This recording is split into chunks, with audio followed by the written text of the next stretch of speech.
Hey, who said all gun safes have to be 5 feet or taller? This is the Browning 1878-13. We're gonna tell you all about it. Let's go.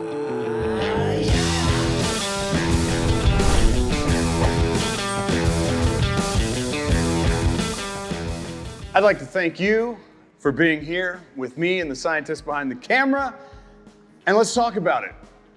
The 1878-13, and why would I call it a gun safe? It's clearly a home safe. Hell, it's advertised as a home safe. Maybe the beard has gotten loco. Maybe he's just gone. Maybe he doesn't know what he's talking about anymore. Or maybe you should stick around and I'll show you why I said that. You ready? Let's start with the little game we like to call what you see in front of you. Music. Turn the music off. Sorry, we weren't together on that one. That's my fault. Here we go. I like to start with dimensions. How big is this thing exactly that you're looking at? Well, that would be an astounding 42 inches tall. There we go. So it would stand in at 26 inches wide. Depth is 21 inches. Now, depth. Depth is actually from the back of a safe to the front of the safe, right? Just the box itself. So that does not include things like the power outlet kit in the back, which we'll get to.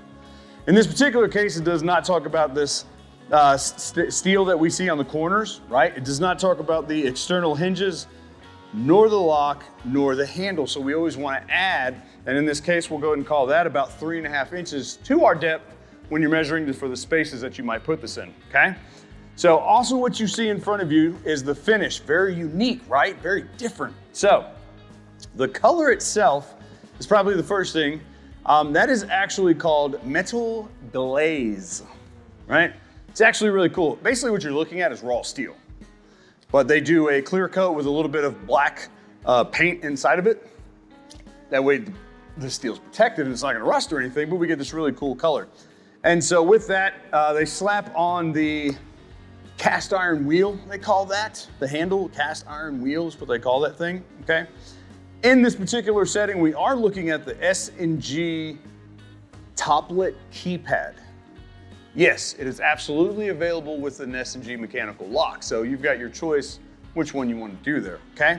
So this dude is made in America. I need to stop and catch myself every time, right? This is made in Utah. Now, what's cool about, like I said, these pieces of steel that we see obviously here all around, those are CNC'd in-house in Utah in the same exact, well, this is one room over. I was gonna say in the same plant, but in the same building that they make the safe and they cut the steel and they put it together and all of that jazz. Well, in another room, they're over there CNCing all these pieces. And then you can see some of these external welds on the outside of it. It's meant to be that way. This is a look, man. This is in design, they call it a moment. Write that down, that's pretty good. I've been watching HGTV. This is a moment, right? We want all of this to come together and give us a look. And we've done some of the other safes in this line. So they start this small and they go to the monster size, which you've probably seen the video on our channel, the 1878-65T. So this thing's available in several different sizes, okay? That's predominantly what we see in front of us. You still see it, it's still in front of you, but you don't know you're looking at it as much. That's gonna be the steel content, the steel thickness in which the box itself is constructed of. In this case, we're actually constructed of an 11 gauge steel body, 11 gauge outer steel on the door, and 11 gauge is good. No, it's not phenomenal. I'm not trying to oversell it or push it or anything like that, but for most any home application, again, a crackhead trying to break in and brute force away his or her way into the safe, 11 gauge is gonna be tough and do a pretty good job of holding up against that, okay?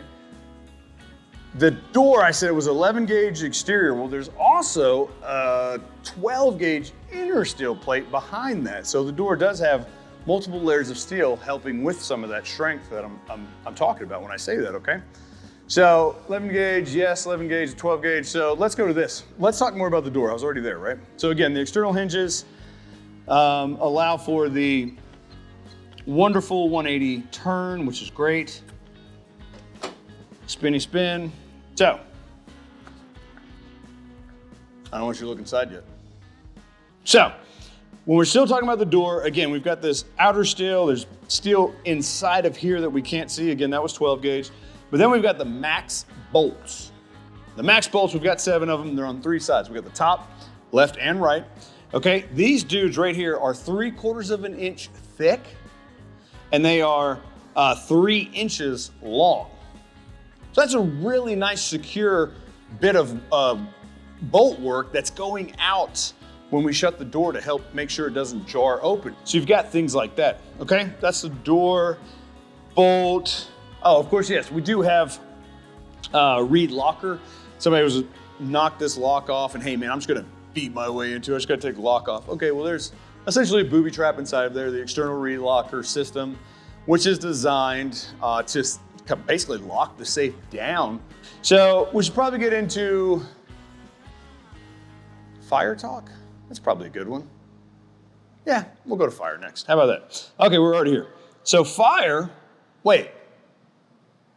I didn't ask you, that's very rude of me. Did you like the finish? How are you liking that? The color, the look, the feel, the moment? Do you like this? There's comment section. You, right now, comment. Get in there, get crazy. And while you're at it, go ahead and like the video. Maybe subscribe, follow along, maybe. Think about it. Don't rush it though. Wait till the end and see if it was worth a subscribe. That's fair. So, this thing is rated for, drum roll please. I've never done that before, so probably keep doing that. You ready? 90 minutes at 1680 degrees. Friends, family, as my mom watches. That's some really good fire protection, okay? We say in the business, the guy behind the camera, myself, all the guys on the crew, girls too, 60 minutes at 1200 degrees, it's kind of that baseline. That's probably what you want to look for. This is 90 minutes at 1680 degrees. Let's put the graph up and talk a little bit more about it. Lights! That was an attempt to catch their attention. Maybe they would see me or hear me this time. Hey, thanks. There, delayed response. Here we go. So imagine there's a fire and it's getting hotter and hotter and hotter. And it gets all the way up to 1680 degrees. That's really hot. I mean, we're cooking, okay? It's gonna stay that hot for an hour and a half, 90 minutes. What the ProSteel company that makes the safe behind me is telling us is that at that temperature, for an hour and a half, the inside of that safe will not breach 275 degrees. That is phenomenal. That's great fire protection for you to be thinking about for your next safe. Ready? So, I mean, what do these numbers mean? Why do I care? Okay, when we get into things like poly stocks and we get into wood stocks, or we get into paper, obviously, and we get into cardboard and plastic and pictures, they all have a combustible rate, right? They all have a number that they're gonna go at. And the most popular one is fire. That's what everybody talks about, right? So fire has a fairly good graph, but essentially we're worried about staying under 400 degrees because we start getting over 400 degrees, that's when we start losing papers, documents, cash, things like that, okay? We're down here at 275 degrees. How you saw goes all the way around the door jamb, and what happens is that it swells 7 times its natural size during a fire. So whatever gap I have between here and here is eliminated because that stuff's starting to expand so that it's not letting heat and soot from fire. It's disgusting stuff. And the flame and everything else from getting inside. So we're taking some really good steps on our fire protection, okay? That is a standard 16-inch AR-15, okay? Better? So, no, they don't really push it for that. They don't really talk about that a whole lot, honestly, but I discovered it a long time ago when we got one in. I kept thinking to myself, like, that shelving's kind of unique. I wonder if I could put a rifle in there. So I grabbed my Bushmaster, excuse me, and I slapped it in there and I realized like, now I do have the Magpul all the way collapsed, but I don't have to. I've still got some room above it. And for giggles, I put the 300 pistol beside it just so you could see, hey man. Now, are you telling me that this home safe just comes with this weird gap, like there's no shelving over there? Like that's kind of odd, right?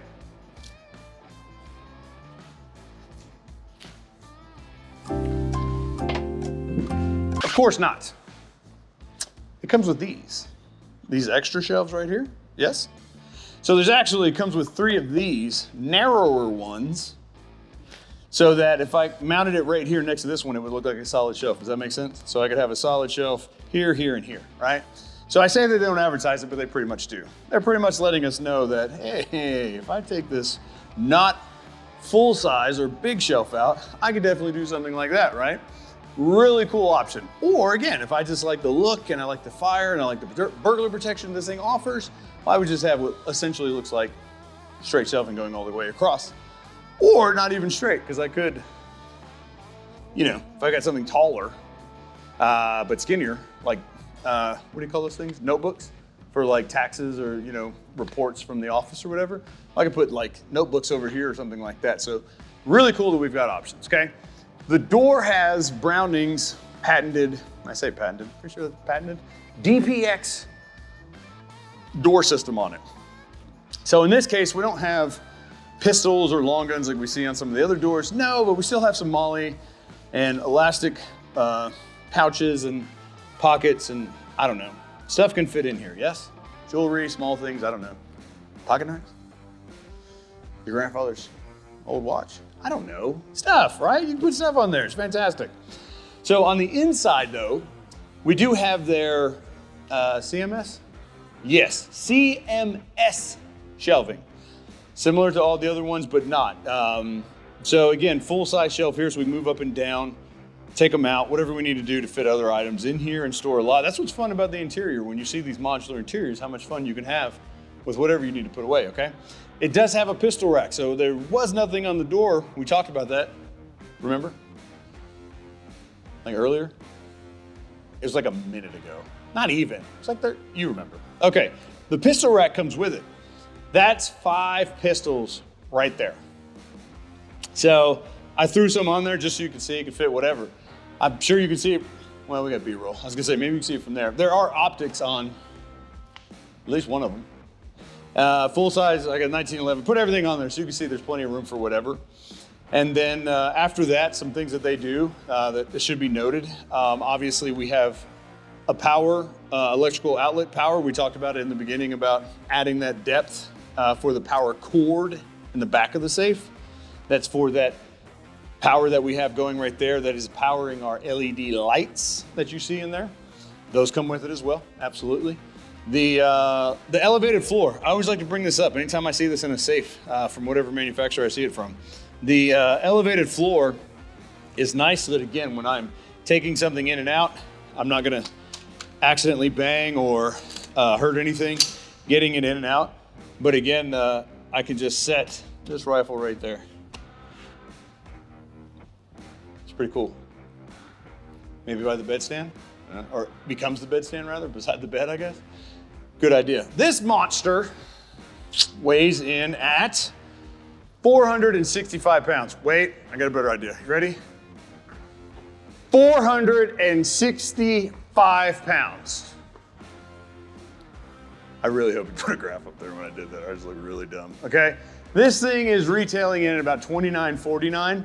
So not the cheapest home safe on the market by any stretch, but I think we went over enough things to give us an idea of why we might spend that kind of money on a home safe. You've got a lot of companies now making nice 42-inch tall safes that come with pretty impressive ratings as far as burglar and fire. So this one's pretty cool because again, I could throw in some, now I just put a couple right there as you can see.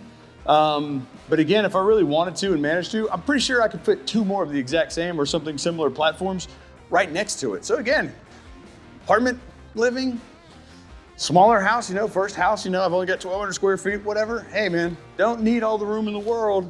And then I can still have shelves above this thing. Apparently I'm into design now. I keep bringing up design. So If you have any questions about this, we do ask that you jump down there in that comment section and ask us. And again, we've come to that point where, again, if it turned out okay for you, subscribe, like, follow along, hit the notification bell. Did it ding? Oh, let me show you. Follow along, like, subscribe, and hit that notification bell so that you'll know when more content's coming your way. I am Robert, he's the Mad Scientist. We're your friendly neighborhood locksmiths. A1E to you. Thanks for watching. See you on the next one.